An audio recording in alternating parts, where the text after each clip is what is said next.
Hello, I'm going to show everybody how to wind a cone. Now that one was wound on an actual cone winder. So today we're going to take our antique bobbin winder and we're going to try to wind it onto, we're going to put our bottle stopper, our number 11 bottle stopper. You got to put it on the right way. Okay, we're going to put that on there and we're going to try to wind a cone. Now, might have to swap out because that one could be bent. I'm not real sure. But I have to clip my phone in. And I'm Jamie Mayfield from CSMSupplies.com. And I'm getting ready to list a new yarn. Okay, let's get that to where you guys can see it. Trying to make the lighting a little better. There you go. I think you'll be able to see that once we get going. So, I have a cone, and that's not going to work. So, let me get my shuttle. It's all in how you do it and how you set it up. Okay, let me get my shuttle right here. And let's see if I can smash this onto here, if I'm strong enough. Now, we're going to make sure that you guys can see what I'm doing. And I'm sorry if the view isn't the best, but it's as good as I got. So this is a new bundle. It's the zigzag bundle that I'm going to list here on csmsupplies.com. And I have to knit a pair of socks to show you guys what this yarn is going to look like. Now, I don't like to wind from the outside. I like to wind from the inside. And you know, this could be a disaster or it could go really well. So I'm going to try to pull the center of this ball out and get the tail. Well, I've pulled out smaller ones. Okay, now I can find the inside from here. It might be a little easier. Now, I've done this a million times, but I still get messes, just like you guys do. And it shouldn't get messed up, but lots of times it does. Especially, oh, here's the end right here. Especially when I'm trying to show you guys how to do something. That's when the mess really starts. Okay, so I found my end. And can you guys see this okay? I think you can. Oh, look, I did my first pottery class this morning, so I'm a little dirty still. I haven't had a shower yet. I didn't realize. Well, yeah, I did. It's a dirty art. Okay. So now let's move that and make that to where you guys can see what I'm going to do. Now, don't get too close to the end. I've seen some cones lately online that you cannot knit. If you get yarn barf up here, if it gets too loose on the end, hoo-wee. Now, I'm wondering if, let's just unwind this. Because I think my thing wants to turn the other way. I don't know. It's a worm gear, and this is a Matson Mora, and it's for winding bobbins for weaving. But we can do it. Oh, it seems to be winding much easier. Now, slow and steady wins this race, guys. We've got to build a base, and we can't go off the base at the bottom.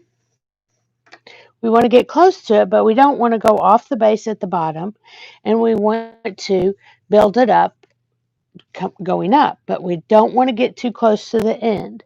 Now, I've seen some people wrap rubber bands around there to remind themselves not to get too close to the end. Okay. And it's nice when you wind your yarn like this because you can feel if there's any knots. Okay, now, as I'm going up, I don't want to create a spot where there's a big step right here. I want it to go up Now I'm getting to this, the center of the skein there. I want it to go up, but I don't want there to be a big step right here. That's where you get the yarn barf. Okay, so once I go up a little, I'm going to go down. And you'll get a lot faster at doing this. Okay, but the idea is that if you're going to knit this yarn on your CSM, you want to have the yarn go into the machine at a very steady rate. Okay, so you want it to be able to twirl off of this cone. All right, make sure everything's still going well. Okay, and I want to build this up into a triangle, cone, pyramid, whatever you call it, without a step. Now this is a 100-gram skein, and I'm just going to tell you, it's easier to start out with a 50-gram skein. Okay, now as I make my little jog up to get a little taller, I want to come back down here, build this up, come back down here, and if I was really steady, I could go like this. Okay, now once I have a little lip underneath here, now I don't, you see where that turquoise is? I don't want to go past that turquoise business. Okay, because I don't want the yarn to get caught from up underneath here whenever I am knitting. There's a lot to remember, especially when you're learning how to do everything on this machine. But if you can get your yarn onto a cardboard cone somehow, you're going to have a little more success. Okay, maybe a lot more success.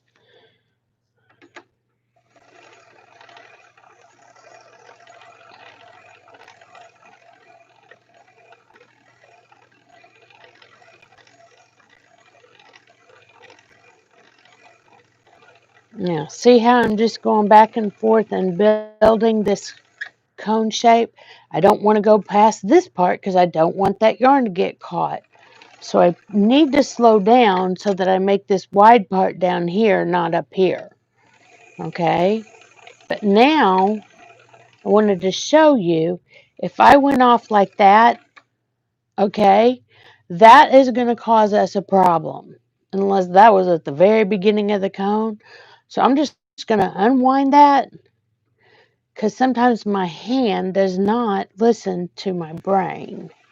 You guys have that same problem? Oh, did you see that?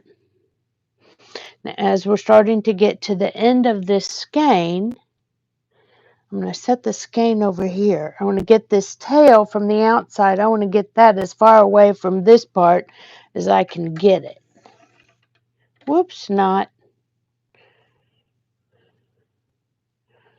Just take a minute and get that unknotted.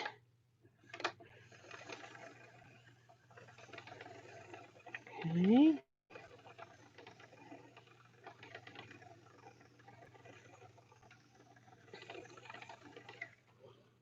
And the reason I'm winding this on a cone is so I can knit myself a sock.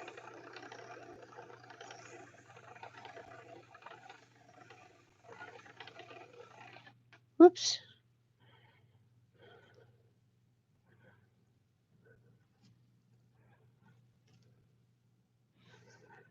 Get that tail, that end tail. See, it wants to get caught up with that. And if I need to, I can just take this and go like this. Lay it back over here. Continue on about my business. I told you guys it could be a real mess. I don't do this very often, but I thought it would be worthwhile showing you guys how to do it. If this is your chosen cone method. There we go. And there's my 100-gram skein. And this cone, there we go. Now I have that tail. I can tuck it up inside or I can cut it off, keep it out of the way, and I am ready to knit this bad boy. All right, thanks for joining me. You can purchase this yarn and a lot more on the csmsupplies.com website. I'm Jamie Mayfield signing out for now, if I can figure out how to.